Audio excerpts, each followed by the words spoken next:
This is Gary Atencio with CNTV, and today we're in New York. I am here introducing Bitter or Better, the story of an incarcerated mother and grandmother who was locked up and away from her children and grandchildren, sharing what she learned while she was in prison and the effects it had on her family. I am joined here with the author, survivor, prior inmate. Thanks so much for joining us, Melisa. Thank you for having me. I'm going to start off a little bit about yourself. I mean, quite honestly, your prior experience, be it at a community college, school counselor, I mean, none of that really mattered when your life was turned upside down. You found yourself in a situation that pushed you to your limit, and really, you felt you had no way out. First of all, let's share with my viewers what life was like prior to prison and prior to any conflict in your life. Okay, I was in private practice. I was a psychotherapist. I was married at the time to a dentist. We had an empty nest, and then my daughter was in an abusive relationship and wound up moving home with her then 3-month-old son. It's very hard going from empty nest to having a full house again. My grandson's father would not leave either one of them alone. He was relentless. And there's another baby mama that was involved. There's 3 other children on that side. And my daughter and that woman compared notes, and it was the same story. So we kind of saw the writing on the wall. One day my husband came into the bedroom where I was reading and said to me, "This is to end. Who do you know?" And then everything else unraveled. Yep. I mean, quite honestly, your life was pretty typical family until this happened to you. I mean, before we discuss your book a little bit and life in prison, let's begin with the details of what actually landed you behind bars. What happened then? You felt yourself in a situation where you tried what you could do. What happened? There was a message on Facebook that my daughter and the other mama got into, and it said that their children's father was going to bring a woman into the United States. He is Peruvian, and so was this woman, and she couldn't wait to raise all 4 of his children, especially that baby. Needless to say, what's the first thing we thought of? It was kidnapping. So that's when my husband came into the bedroom and asked me, "Who do you know to take care of this?" I didn't know anybody. And after a while, I thought, yes, I did. I called, I explained the situation, and he hung up on me. And he called me back. He texted me back about 10 minutes later and said, "Give me time. I will work on this."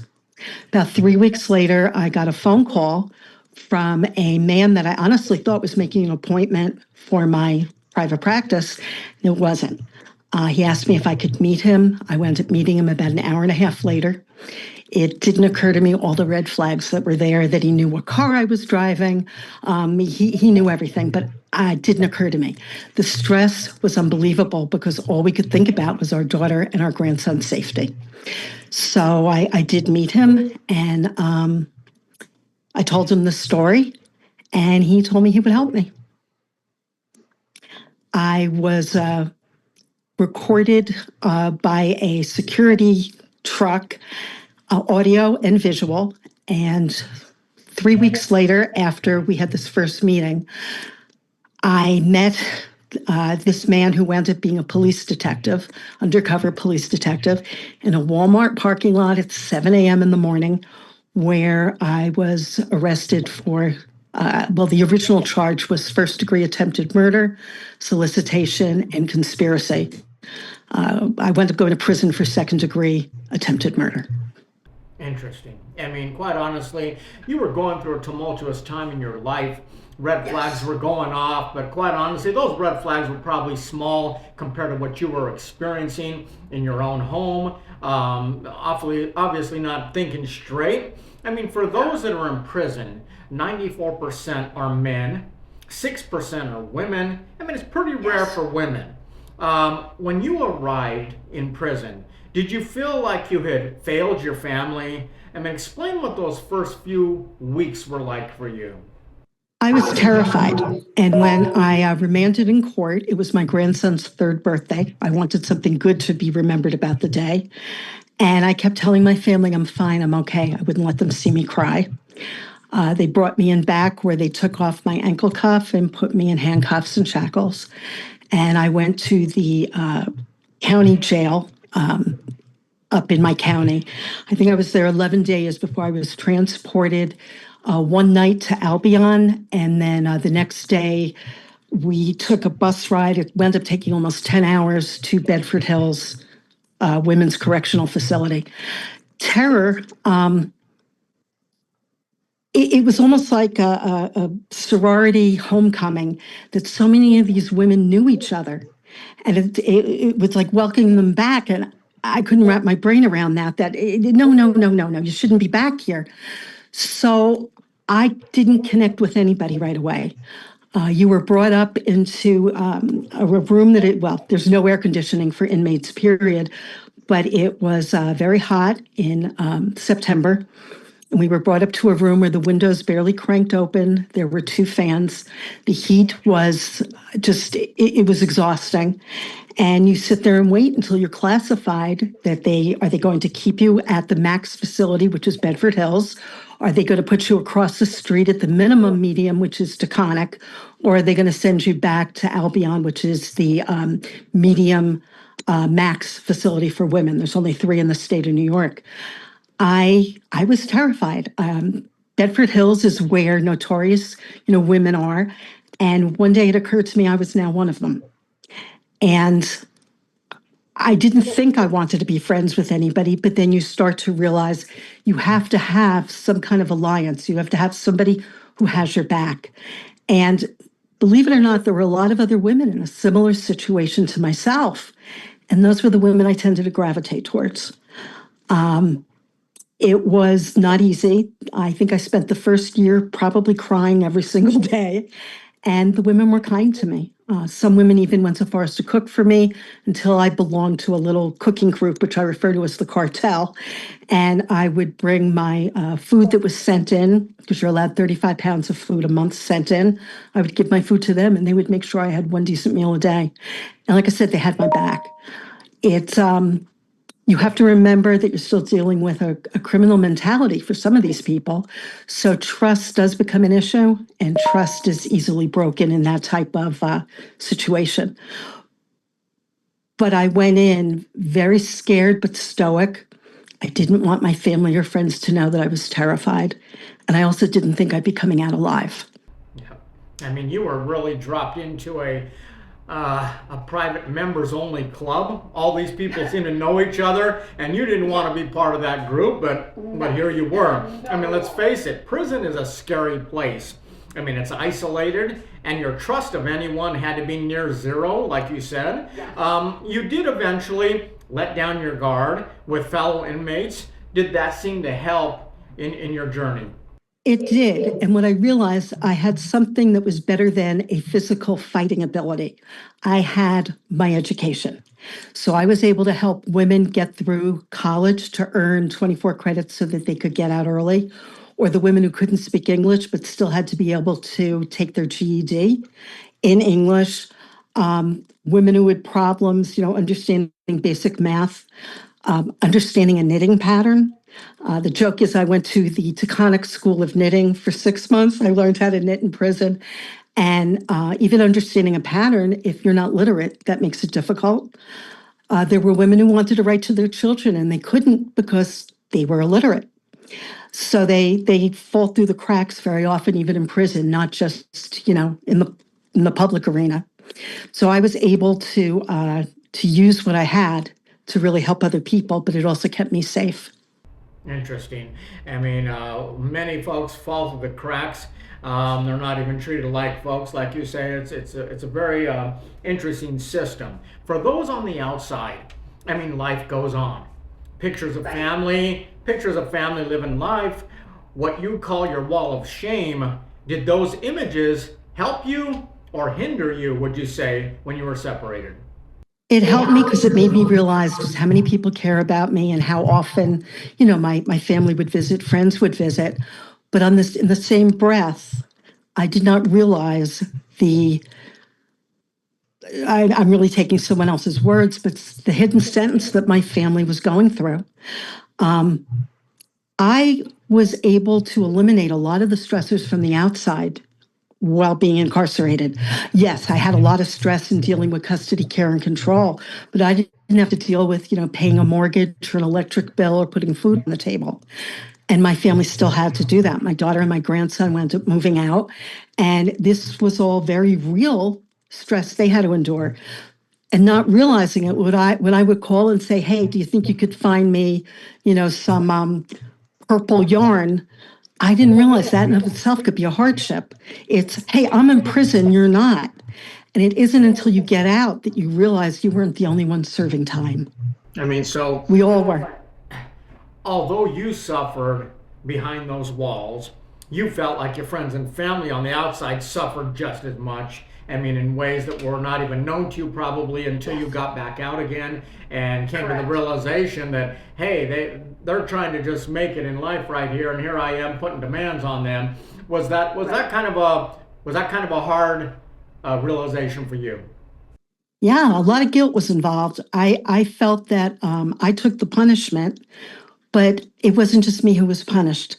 And once I made that realization, it's, I guess, peace with myself, but more than that, I was able to make it with family and even, friends who tried to take care of me.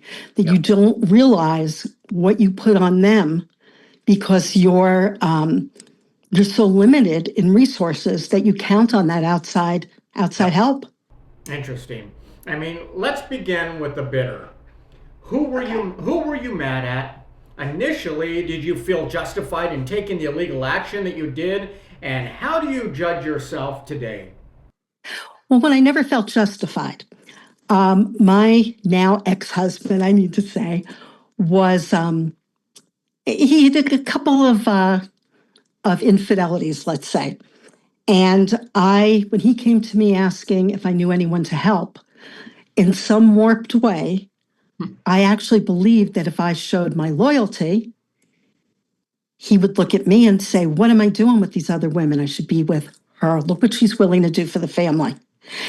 The night before the crime was committed, I remember laying in bed and I said to my husband, "I have this awful feeling I'm going to get caught." He goes, "Nobody knows."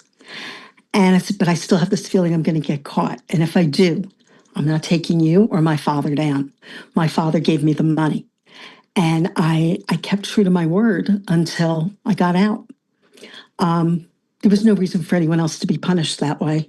And my understanding and my limited experience in the men's facilities for medical trips, it's no place for a male to be. I didn't want to do that to my husband. 6 months into my sentence, my husband came to visit me, stayed about 20 minutes, and told me he was divorcing me. I pleaded, I begged, didn't matter. And again, it is because of the women I was housed with, 35 other women, that I survived the divorce because they picked me up when I would just cry or I just needed to vent and talk and, what can I do? And they were there through the whole thing. So the most unlikely matched people, in fact, had an awful lot in common. Interesting. I mean, you had many reasons to be bitter. I mean, just hearing that story gets me rather disturbed. I can't imagine actually living that. I mean, people lose their entire families for you. Your marriage was lost, loyalty was lost, trust was lost. When did you make the decision to go from bitter to better? I think when I finally got my own room in Taconic, you don't have a bunkie. You have your own room with a real door. There's not even really bars on the windows. It's just a heavy duty screen. So you feel a little more human, less like an animal. And I read probably every book the library had to offer and every book that anybody ever sent in to me. And I just started to think, who do I want to be when I get out here? Who am I without my husband? I was married 37 years. Where am I going to live? What am I going to do? And the shift is not quick. It didn't happen overnight, but slowly you realize how little you need to live with. And stuff, in fact, is distractions. Don't get me wrong, I still like my stuff, but you realize you're going to be okay. And The term of peeling the onion, I had to do that to find who I really was again. I think I played so many roles and took care of everybody except myself. And that was probably the biggest mistake I made. If I do this, then he'll choose me. I never should have come to that. And I vowed probably when I reached the 1,000-day mark, so it was about a year before I got out, that I was going to be better when I got out. I was not going to be bitter. I don't blame anybody except myself. Being gullible, taking people's promises as their word, all of that, that's on me. It's not on them. And you make that shift of finding the grassroots self. And, I just wanted to be me again. I wanted that peace. I just wanted to be happy. Absolutely. I mean, in the rearview mirror, we're talking about somebody who was in helping out with ballet, with PTA, with Girl Scouts, you name it. That's all in the rearview mirror for you. You had to rebuild your life again and find out who you are and dig pretty deep to do that. Yes. Why did you decide to pick up a pen and write about the experience? That's how I got past everything. I'm a journaler. And I started journaling when I was first arrested. The women in the county jail actually slipped me a pencil and paper under the door because I wasn't allowed to be with the general population till being classified and cleared health-wise. So they made sure I could write. And I started writing there and then that apparently stripes was the new orange, which was the new black. And the first day of being in prison, I started writing. So the book actually was a journal, but it's very fragmented because the entire journal is not there. It would have looked like the Encyclopedia Britannica. So it's more pertinent, and in trying to get the voices of the other women out, became more of a purpose that I had a voice, I had the education, I had the skills. Most of these women didn't, nor did they have a family to support them. So I felt if I was going to do this, I needed to at least be able to speak for them. And the idea of the journal was so I wouldn't forget. Yep. I mean, your book, I want you to share a little bit of what's revealed in the book, just touch on a little bit. I mean, it's probably fascinating, eye-opening for a lot of people, simply because of the fact that you're somebody of a typical family. You're a typical person like any one of us. And through your eyes, you're able to see things that the people who maybe started out in a criminal life never even realized. I mean, they look at the world through a different lens. So what do you feel is revealed in this book that will maybe captivate the reader and make it interesting? Well, there's several things. One, this could happen to anybody. I was probably one of the least likely people this would have happened to, but it did. The other thing is that, a lot of women go through divorce and wind up much less fortunate for it, financially, emotionally, everything else. And I didn't escape that either. But also, I believed that by letting people know, because you commit a crime doesn't make you a criminal. This is not a life of crime. This is one huge mistake, and I paid a price for it. And when people are quick to say something like, oh, well, you are a criminal, you did the crime, you paid the time. You're right, I did. And it's something that happened to me.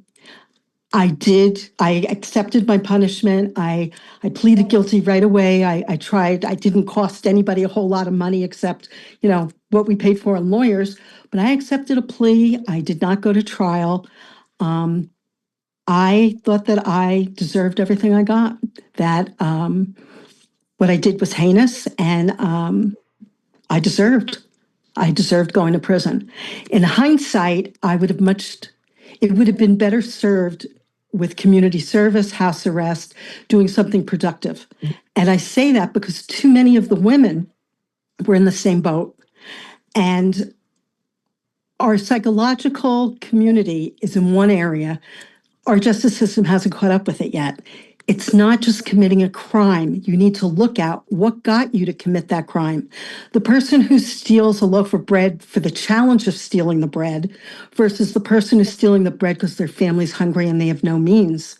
They're two different things. Yep. So if we were to teach the person who can't feed their family, give them skills or find a job for them, you solve the problem versus the one who's the actual criminal, for lack of a better term.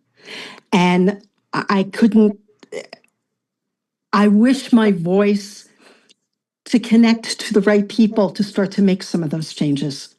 Yep. I mean, there's going to be a lot of things people take away from this book. Not only those who have people in prison, but those who have gone to prison, those who, all those kind of things. But I mean, anyone who has heard or watched your story of why you acted illegally, I mean, can easily say that could happen to anyone. I mean, honestly, it's very easy to relate to. I've seen the story, I've read about it. What would you have done differently? That's a really rough question. Well, I did have friends who lived in Canada, and I suppose I could have sent my daughter and my grandson to Canada. My daughter was an adult. She could have also made that decision. I took that choice away from her. That was my first mistake. She's a great mom. She was more than capable of protecting her child. At the time, though, I didn't think she was. Going to Canada would have eliminated some of the problem, not necessarily long term, but who knows? She might have been able to start over. I'm sure there was some kind of resource out there that I didn't think about. But in my particular instance, having worked with teenage boys when I was a school counselor, private practice, even the students I was teaching in college, you take a step back and you realize the system is so broken that I feared my grandson being taken away from my daughter, and that was just not just could not happen. So it brought me to a very dark place. I stopped sleeping. That was not a good thing. I'd stay up late at night doing creative things, which that was great. It worked the other part of my brain, but you need sleep. 5 days without sleep, you start to act like a psychotic person. And believe me, I played the role real well. Oh, absolutely. And not only that, but you said, you could have let your daughter make that decision for herself. But as a parent, we all know much easier said than done. I mean, no matter what, you're a parent, you still want to kick in and fix things, take care of things. Melisa, you were a typical mother and a citizen who, like most of us, took for granted the gift of simply picking a flower, choosing what to eat tonight. Is it rewarding for you to provide this awareness for those who are willing to listen or really read your story? Most definitely. And I also welcome people to ask me questions. Online, a lot of people will do that. I answer, everything that any question people have had, and even rude questions. I try to come back in a gentle but firm and polite way. I I think I was one of those people before I was arrested. You don't know what prison's like till you go there. You're told when to wake up, when to go to sleep, when meals are. You're told when to go for medication, and it's not the same time each day. The rules change by the day, depends on who the correctional officer is. It's craziness. The biggest challenge I think I have faced is getting my professional license back. And I have been told by anybody with my credentials who had a felony that don't even bother. It's a waste of money and time because you won't get it back. Wow. And it frustrates me because we have a man who is in the highest office in this country. And with his New York State felony convictions, he's able to hold that office. But New York State, who punished me, I accepted the punishment. I was a good inmate. I mean, I did what I was told. I went on parole. I was, out early. How come I can't get my license back? Yeah. And I think I could help a lot of people who are going through similar situations, maybe even avoid the entire penal system. I'm a firm believer in people like yourself that you have so much to give to society, regardless of a mistake you made, regardless of a felony you had. I see a president right now who is turning the country around, and yes, he had some situations, but like you have a story, and that story is going to empower other people. Fantastic. Viewers, let's take a look at the bottom of the screen. What you're going to see is the page on Amazon where you can purchase that book. This is the fascinating story of inmate 15G0717 that can educate and empower those of you who have or had a loved one in prison to be more aware and understand that there is a story behind every person out there. This is Gary Atencio with CNTV, and if you don't know, now you know.